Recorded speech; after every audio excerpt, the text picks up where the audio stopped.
Let's be real, life gets overwhelming. We're constantly juggling work, school, family, responsibilities, and if we're not careful, that stress can take a serious toll on both our bodies and our minds. But the good news is, we're not powerless. One of the most accessible and effective way of combating stress is movement. So, in this session, we're going to explore how moving our bodies, especially through mindful practices like yoga, can help us manage that stress, clear our minds, and just feel more connected and grounded. And we're so lucky to have someone incredible to guide us through that conversation, Conor O'Shea. Conor is a mobility and wellness coach who has helped countless people reconnect with their bodies, build strength, relieve pain, and resilience through simple, powerful habits. Please join me in welcoming Conor to the stage.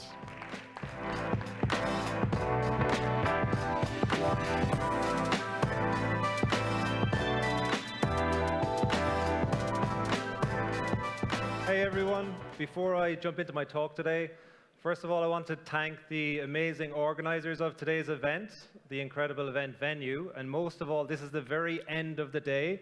You've consumed a lot of information, so I want to thank all of you guys for staying here until the very, very end. So give yourselves a round of applause. So before we jump into today's talk, I'm going to first just get some engagement from the audience. So I want you to put up your hand if you've any issues with your neck, your shoulders, your back, your knees, your hips. Anyone have any sorts of aches and pains in those areas? Put up your hand. Okay. And anyone here feels stressed or overwhelmed or unsure what to even do when it comes to exercise with all the information out there? Okay, great. So this talk is going to be about how to understand, first of all, why you are in pain. Secondly, how to actually fix it. And then finally, how to implement it in a sustainable manner that you can repeat for the rest of your life. Okay? So I'm going to talk a bit more about my own story first. Then I'm going to explain the principles that I've used on myself and my clients over the last 14 years. And then we're actually going to go through the activities together so you actually know how to practice this as you leave today. So jumping in, this is me about 10 years ago, and I was in my mid-20s here. And I was doing a lot of triathlons, lots of heavy gym work. I was working as a personal trainer back in my hometown in Ireland. And my body, even though I thought I was doing everything right, my body was slowly breaking down. I was 25, 26. I was very worried. I remember limping into work one day, feeling like a complete fraud. Here I was going in trying to teach people how to be fit, how to be strong, how to be healthy, and I couldn't even look after myself in my mid-20s when I should have been in my physical prime. So this got me thinking about how to change how I was approaching things, because clearly the approach I had been taking wasn't working. I was broken, I was tired, and everything I did led to more injury. And that's where I started looking at other options. The first thing I explored was Bikram yoga. Just tried it for 1 month in my hometown, and this led me to understand the benefits of using yoga as a movement practice. Now, up until that point, I had been focusing on exercise and performance. I would lift heavier weights, I would try and run further, and I would try and run faster. And this just led to my body breaking down. When I went to India, I went to a place called Mysore. Mysore is one of the founding places of yoga. And I went there for 6 months to really try and rebuild my body from the ground up. So I was really stiff, really tight, had a lot of injuries. And in Mysore-style yoga, you train 6 days a week for 90 minutes. And that process started getting me to change my perception of how we should exercise from a place of performance to a movement practice, something that you can do on a daily basis that's actually going to cultivate a body that's going to support you for the rest of your life. So this is the first step in my journey of going from being broken in pain to starting to get out of pain. After India, I started searching for world-leading experts in movement. I went to Australia and I started seeking out people, specifically people who were in their 50s, their 60s, even their 70s. I didn't want to learn from people in their 20s or 30s. I wanted tried and tested approaches. This is Steve Maxwell. Steve is 72 now. He still does Brazilian Jiu-Jitsu. He can do chin-ups. He's got complete mastery. He's fitter than most men in their 20s and 30s. So I learned from him, along with many other people, and the same theme came up. Everyone who was exercising and fit and healthy into their 50s, 60s, and even 70s all said the same thing. They said that exercise should be done little and often. Not something you kill yourself in the gym, but something that you practice consistently. You're focusing on training and practicing movements so you feel better in life. You're not training like I was, where my body's breaking down and it's failing me in my life. It's also led me to my mentor here, Ryan Hurst. Ryan trains the FBI and he's worked with a lot of high-level organizations. And one of his frames is basically just stepping on the mat. Talking to people outside today, a lot of the issues that people struggle with is actually fitting exercise in. And the mindset is, if I don't have 30 or 60 minutes, what's the point in doing anything? His mantra of just stepping on the mat means you just literally take the first step. That's how you get into a consistent practice. And this is the most important thing that we're going to be going through today. You need to turn this into something that you do forever. And there's a term called the infinite game, which was popularized by Simon Sinek, if everyone knows him here. And this is where you turn this into something that you never stop doing. And in order to turn something into that you never stop doing, you have to learn to love it and enjoy it. And if exercise is a source of punishment, you're not going to continue doing it over the long term. So you want to condense it into something small that you can repeat daily.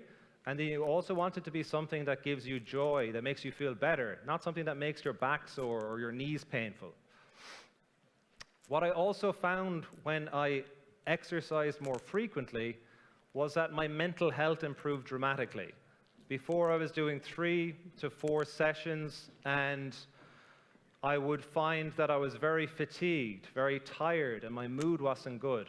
When I started training more frequently, I found that my general mood was better because every day I was checking in. I was seeing where I was stiff or tight. I was seeing how my body was feeling. And most importantly, I was giving myself some time every day.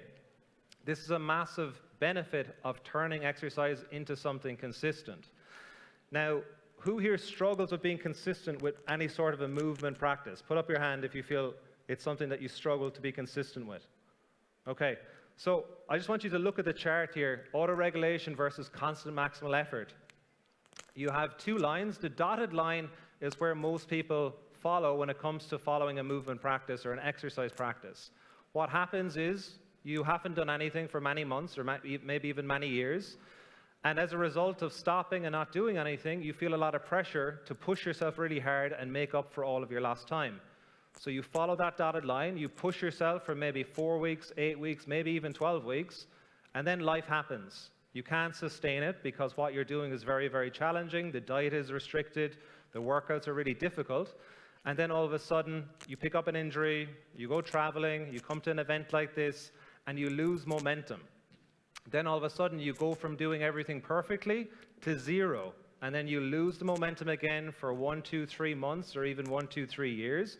And then this cycle repeats perpetually. So then you stop again for 3 months, for 6 months. Then you feel even more pressure to start again and push yourself even harder. Then you fail even quicker. The other option, which is the option I'm going to be teaching you how to implement today, is called auto-regulation. When you auto-regulate, it doesn't matter what happens with your life. You basically, like water will continue going downstream, and it will avoid the rocks, but it keeps going to its destination. This is what you want to do with your movement practice as well. So regardless of how busy you are, you're following something that you can actually sustain over the long term. So it doesn't matter if you're traveling, it doesn't matter if you're sick, it doesn't matter if you're tired, you can still do this for the rest of your life. So before we get into the 5 steps I'm going to be teaching you guys today, I want to just explain why a lot of you are probably struggling with issues like you put your hands up for earlier, like upper trap pain, shoulder pain, back pain, knee pain, hip pain. The two issues that generally come up with myself and with my clients, and with I think a lot of you here, it's called upper cross syndrome and lower cross syndrome. Okay, so if you look at the diagram, basically upper cross syndrome is when your chest and shoulders get really tight and restricted from being on our phones, from being on our laptops, from being driving. So our chest gets tight, our upper back gets weak and rounded, and we start getting a lot of tension through our neck, our shoulders, and the trap area. Lower cross syndrome is, again, from sitting. So when you're sitting a lot, your hip flexors get tight, which causes you to do this duck position. Your lower back starts getting tense, your glutes get weak, and your abs switch off, okay? So basically, to over-exaggerate, people are walking around like this, okay? And a lot of the issues when you jump into an exercise program, your lower back gets worse, your shoulders get sore, your neck gets sore. So you want to rebuild strength from the ground up and understanding these issues so then you can actually train consistently and not lose momentum. So the exercise practice we're going to be doing today is actually going to be addressing these specific issues so you guys can actually get into a consistent routine. Now, the 5-step framework we're going to go through. The first is OTMs, opportunities to move. Number 2 is setting your exercise floor. Number 3 is technology boundaries. Number 4 is a 5 or 10-minute routine, what actually to do in that time, when you have that time. And number 5 is don't miss twice. Now, just so you understand why I put this together, it's to understand what are people's main bottlenecks, main problems, main reasons why they can't exercise consistently. Number 1, they don't have enough time. Who here feels like they don't have enough time in their day? Yeah. Who here feels like they don't have enough energy and they feel overwhelmed all the time? Who here is struggling with injuries? Who here feels that they can't be consistent or inconsistent with their exercise? Okay? So these approaches are going to address these bottlenecks so you don't have anything holding you back from being consistent. So the first one is called OTMs, opportunities to move. This is where you just build exercise into your day. If you're in the airport, you see everyone's going up on the escalator. Be the weirdo who's using the stairs, okay? So you're just building it into your day, walking further from your car. So then you've no excuse but just to move more. There's tons of research on societies and cultures that walk more have much lower issues with disease, and also from a longevity standpoint, they do a lot better. The second thing is just building it into your life, like walking meetings, grabbing a coffee with a friend instead of sitting down, actually go for a walk. And then make it a game, okay? So this OTM acronym is something that tends to stick in people's heads. So I still have friends and clients from like 6 or 7 years ago, and they'll say, hey, Connor, I got my OTMs in today, all right? So you just want to focus on how you can build that in. You can even do this right now. So we can actually do this all together now and start working on your OTMs by actually just standing up for the next 30 seconds, okay? So everyone's going to stand up. Yep, you can stand up now. Great. And all we're going to do is just stand, and then you're going to balance on one leg. That's it. And then you can balance on the other leg. And anything you can do to get you out of a seated position is only going to be a net positive. So the biggest challenges we have as a society is being stuck at our desk all day, stuck in a chair all day, okay? The second one is creating an exercise floor. This is an activity I actually want you guys all to do right now. So what an exercise floor is, we set this with all clients, is what can you do consistently for the next 12 months that feels easy, okay? So a lot of clients feel like they can consistently train twice a week for about 10 minutes. Most people feel that that's very manageable. Who here feels like 10 minutes twice a week is something they could probably do for the rest of the year? They don't feel like it's too much? Okay? And if you feel like it's too much, you just make it smaller, 5 minutes, okay? So what I want you guys to do right now is actually set your exercise floor and put it into your phone calendar. So Google Calendar, Apple Calendar, whatever Outlook calendar you're using, and put it in at a time that people aren't going to get into your get in the way. So generally, a morning session at 7 a.m. for like 10, 15 minutes on a Monday, Wednesday, or a Monday, Wednesday, Friday, it turns into this automated thing that just happens in your life. Okay? So we want to remove all of the friction to get you exercising. You can sit down now, guys. Okay? The third point is technology boundaries. I think this is probably, surprisingly, one of the most important things I work on with my clients now, and most of my clients are in their 50s and 60s. So I think for a lot of people here are in their 20s or 30s, this is even more important. Okay, so if you're someone who here has issues with sleep, you find it hard to sleep, you find it hard to switch off, even if you go to bed, you're wired. Okay. Who here has their phone in their bedroom? Put up your hand if you have your phone in your bedroom. Yeah. And who here feels kind of stressed and overwhelmed all the time? So if you feel stressed and overwhelmed, you have your phone in your bedroom, and you have issues with sleep, that all makes complete sense. The first thing is removing your phone from your bedroom ideally, or at least getting it out of hand distance. What we do with clients is we set up a 60-minute no phone or no technology rule before bed. What this does is it allows your nervous system to actually calm down, so you can actually sleep when you want to sleep. If we're scrolling on TikTok right before bed, you're never going to sleep, right? So you want to just, again, set up your environment so it's easier for you to win. That's the most important thing. If you're on autopilot mode, you're going to be over-consuming technology, and technology is going to completely run your life, unfortunately. I love technology. It's why I'm here today, is because of social media, but also having the boundaries makes it a lot easier from a recovery standpoint. So no phone 1 hour before bed, and first thing in the morning, give yourself that space so you're not just consuming all of these horrible images or whatever that the news is throwing at you first thing in the morning. This is going to help massively from an overwhelm standpoint, from a stress management standpoint, and from a recovery standpoint, which is massively important for your long-term health. So this is step number 3. Step number 4 is a simple mobility routine. This is what we're actually going to be doing today. So this simple routine is basically a reverse tabletop, a lunge A, and a Spider-Man lunge with reach. So the reverse tabletop, you can see the gentleman at the bottom. In this position, he's opening up his chest that gets tight from sitting. He's strengthening his back that gets weak from sitting.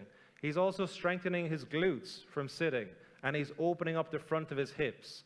So if there's one exercise to do that's going to be like an anti-sitting stretch and movement, it's probably the reverse tabletop.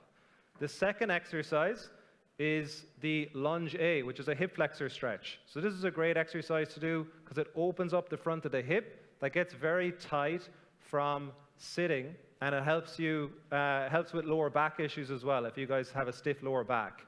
The final one is a Spider-Man lunge, which I will quickly demonstrate, and we're actually going to do this together at the end. So Spider-Man lunge, you're in a tabletop position, up into an A-frame, then you're going to step one leg forwards, reach, and then you're going to switch to the other side and reach. So this opens up the front of your hips, your spine, strengthens your upper body, and it stretches out the backside of your body. It's a fantastic exercise. The final step, to reduce the final bottleneck that people tend to struggle with, is the don't miss twice framework. So from James Clear, who wrote Atomic Habits, if anyone here has read that book, this basically means if you have done your floor of exercise Monday, Wednesday, Friday at 7 a.m., and you miss Wednesday, you just switch it to Thursday. The biggest challenge I see with clients is that they commit to something and then they miss a day, or they said they weren't going to eat sugar again and now they're eating sugar. And instead of just getting back on the wagon on the next opportunity, the next day or the next meal, they say, well, it's Friday now, I'm going to start again on Monday. And it's like, oh my God, I've ruined the weekend, I'll start again next month. I'll start again in January. Don't miss twice allows you to just forgive yourself and get back on as quickly as possible. So the last thing I'm going to leave you with before we go into a bit of a movement practice is just redefining strength and fitness. A lot of the fitness industry tells you you should punish yourself with workouts and deprive yourself with food. Anything that feels punishing and depriving is something that you're never going to consistently do. I would recommend you look at instead is, what do you want your body to actually be able to do? So for me, I want to have the physical autonomy, so my body has the ability to do all the things I want to do from an adventure standpoint. So this is me in Mount Teide in Tenerife. This is the sunrise at the top of the mountain. It's 3,000 meters above sea level. And I just rocked up to Tenerife, and 2 days later, I was able to do this hike because I had the base fitness to just do it and enjoy this experience. My knees are okay, my lungs are okay, so I had the ability to do all these things because of my base fitness.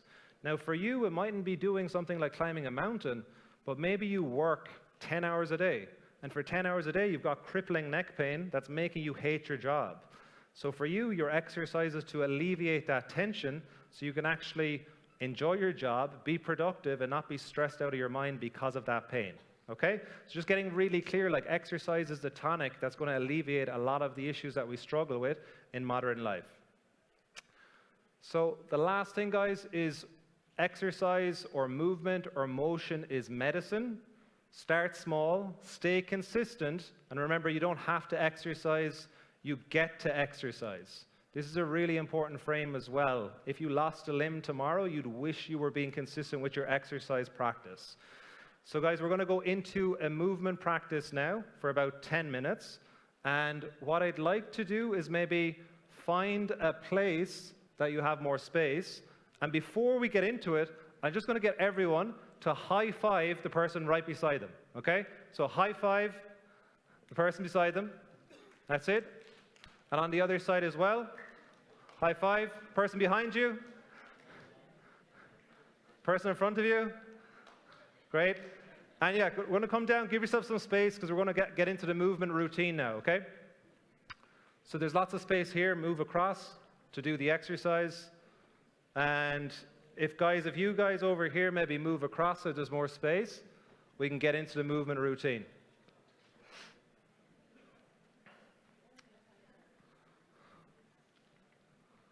Yeah. Okay, so we're going to start by everyone standing. This is the first thing we're going to do together. We're going to do a priming exercise because it's been a long day, a lot of information to consume, and this is a good way of just recharging the batteries. So the priming exercise we're going to do is basically you're going to inhale, reach your hands up, and then exhale, pull into your ribs. So we're going to inhale up, exhale, inhale, exhale, inhale, exhale, inhale, exhale, inhale, exhale. 5 more. Inhale, exhale. 3 more. 2 more. Exhale, inhale, exhale. Last one. Okay, so you're just going to recover now. You might feel a bit more relaxed. We're going to do one more round. This time you're trying to fill up your lungs with more air, okay? So again, inhale up, exhale, inhale up, exhale, inhale up, and exhale, inhale, exhale. 5 more, exhale, 4 more, 3, 2, last one. Okay. If you're feeling tired at work or stressed, this is a nice little activity you can do. Now we're just going to move from our ankles up towards our neck. So the first thing we're going to do, and that person you high-five, they're going to help you with balance. Okay, so you're going to help each other balance if needed. Yeah, you can grab their hand or grab their shoulder. The first thing is we're just going to do some ankle movements. Okay, you've been stuck sitting all day, giving your joints some love. And then the other way, 5 to 10 reps. Switching to the other leg. And if you're struggling with your balance here, this is good feedback to work on your balance. You can do this when you're brushing your teeth. This is like an OTM. And opposite direction. Great. From there, we're going to go into our knees. So feet together, Hands just above the knees, and we're rotating, small movements. That's it. And 3, 2, 1. Other direction. 3, 2, 1. Next one we're going to do, you can sit again, is sitting, feet out nice and wide. And from here, you're just focusing on hinging forwards from the hips and coming back. You can put your hands out in front as well if needed. This is a great exercise for opening up your hips and also for your lower back. You can also do it at work. So you're going to go for 5 exercises, or 5 more repetitions. 3, 2, and last one. Okay, we're going to stand again. You're going to use your partner again for this one. So you're really getting to know each other. So from here, we're going to focus on hip rotations. So you're going to bring your knee up. You're going to bring your knee out to the side, bring it out to the back, and then bring it home. So knee comes up, out to the side, back, and home. We're going to go for 5 clockwise, 5 counterclockwise. 2 more, rotating, and last one. Now we're going to switch the other way. So knee goes back, out to the side, and down. Again, back, out to the side, and down. We'll go for 2 more, guys. Make sure and have your partner to support you. And last one. Okay, shake out your legs. We're going to do the other leg now. All right, so from here, balancing on the other leg. Knee comes up, out to the side, rotating back and down. Second rep, and down. And just paying attention to how it feels. This ankle for me is much less stable. Out to the side and down. We're going to have a little rest and we're going to do 1 more. So from here, back and lifting. That's it. Back and lifting. Again, knee goes back, out to the side. And last one, out to the side. Okay. So if you have enough space, I would like to go through the 3 movements because there's lots of space here. Because these are movements that are going to make you feel better. They're going to help your shoulders, your knees, your hips. So the first exercise is just a simple lunge. So you're going to go down on one knee. And then from here, we're going into the stretch. And if you start doing these 3 exercises 2 to 3 times a week for the next year, you're going to ring me and say, Connor, this has changed my life completely. Thank you so much. Okay? So 3 more. 2 more. And then last one. We're going to hold this position now and just focus on breathing. That's it. Okay, other side. And we need to move all of these people who are not doing anything. You're just watching. That's it. So we're going to go for 5 more. That's it. So this opens up the front of the hip from all that sitting. And last one. And hold. And then the reverse tabletop. So again, you're going to probably need a bit more space, in particular here, guys. I'm watching you. So from here, you're going to sit here in this position. And then we're focusing on lifting the hips up and back down. Going for 3 to 5 repetitions. Yes, good stuff at the back there, guys. You're leading the way. I like it. That's it. Good. And 3 more. And last, we'll do 1 more. Okay, last exercise is a Spider-Man lunge. So you're going to go into a tabletop position. And from here, you're going to step 1 leg forwards and reach. So it's only me and like 3 people now. All right, guys. So again, I want to thank you all for staying till the end. You've been really great. Really appreciate it. Thank you so much.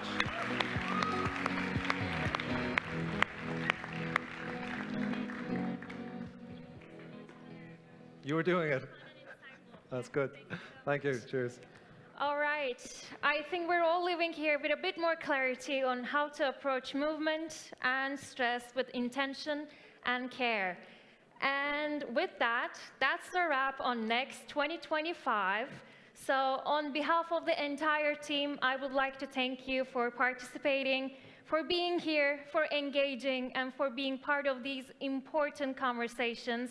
So a round of applause for you guys. Thank you so much for coming. And we can't wait to see you again next year with fresh themes, new voices, and even more inspiration. So until then, stay connected with us on social media and take good care. Thank you.